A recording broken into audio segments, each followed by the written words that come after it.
Salut mesdames et messieurs, bienvenue sur DBS Télévision dans les échos du monde. Nous débutons en Chine. Pour la première fois dans le pays, un robot a été utilisé pour effectuer des tests de Covid-19. Orchestré hier le mercredi 13 janvier 2021 dans une ville du nord-est du pays, cette action s'inscrit dans le cadre d'une vaste campagne de dépistage.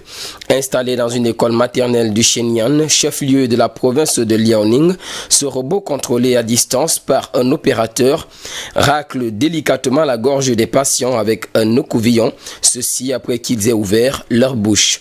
L'avantage ici est que le dit robot permet de réduire le risque d'infection du personnel médical tout en conservant une grande précision du mouvement. La Chine a largement endigué l'épidémie de Covid-19 sur son sol depuis le printemps 2020.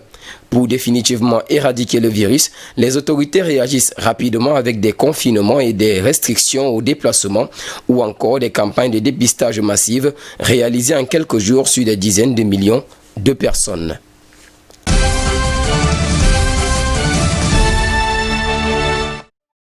Toujours en Chine, le pays accueille ce jeudi 14 janvier 2021 l'Organisation mondiale de la santé pour une réunion d'urgence sur une nouvelle variante du Covid-19. Assurément, ce comité d'urgence devrait se pencher sur des nouveaux variants de l'épidémie car leur propagation inquiète les autorités dans le monde. La résurgence de ce nouveau virus frappe la Chine qui a recensé ce même jour son premier décès depuis le mois de mai 2020. Selon une estimation de l'Organisation mondiale de la santé, le nombre de pays et de territoires où se trouve le nouveau variant repéré initialement en Grande-Bretagne s'élève à 50 et il est de 20 pour le variant identifié en Afrique du Sud.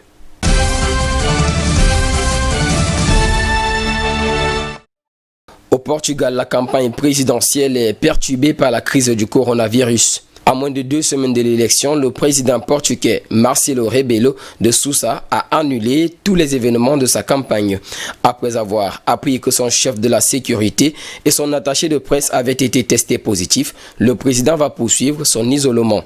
Lundi soir, ce dernier avait été testé positif, mais le mardi 13 janvier 2021, après avoir effectué 2 nouveaux tests, les résultats sont négatifs.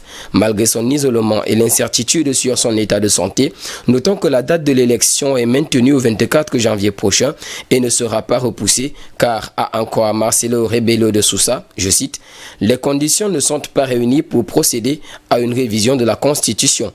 Il l'a déclaré lors d'un débat virtuel mardi soir avec les 6 autres adversaires, tous candidats à la présidentielle.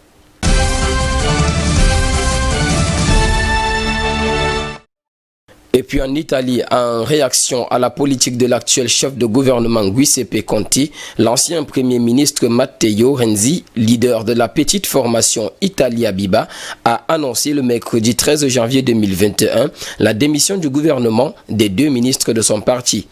Il s'agit notamment de la ministre de l'Agriculture Teresa Bellanova et la ministre de la Famille Elena Bonetti.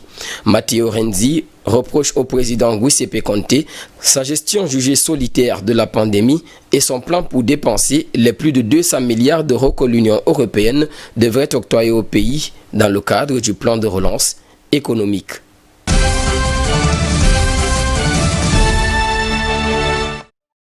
Autre bref, en France, 10 personnes dont 2 militaires en activité ont été interpellées et placées en garde à vue le 12 janvier 2021 dans une enquête sur un vaste trafic d'armes. Le réseau est soupçonné d'avoir fourni des armes à des trafiquants de drogue et sympathisants d'ultra-droite. Pour l'heure, les enquêtes sont en cours et plus de détails seront donnés ultérieurement.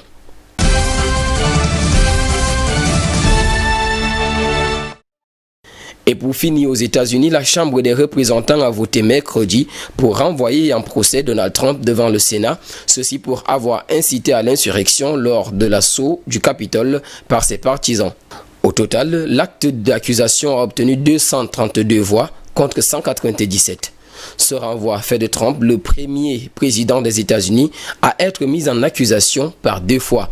Rappelons qu'il y a une semaine, des centaines de partisans du président Donald Trump avaient pris d'assaut le Capitole, protestant contre la validation des résultats de la présidentielle de novembre 2020. Il s'agit notamment du 3 novembre. Comme autre rappel, le procès de Donald Trump par les sénateurs devrait se dérouler après son départ de la Maison-Blanche, prévu le 20 janvier prochain. Monsieur Zedam, c'est sur cette note d'actualité que nous mettrons terme à cette autre édition des Échos du Monde sur DBS Télévision. En compagnie de nos programmes, nous vous souhaitons de passer une agréable soirée.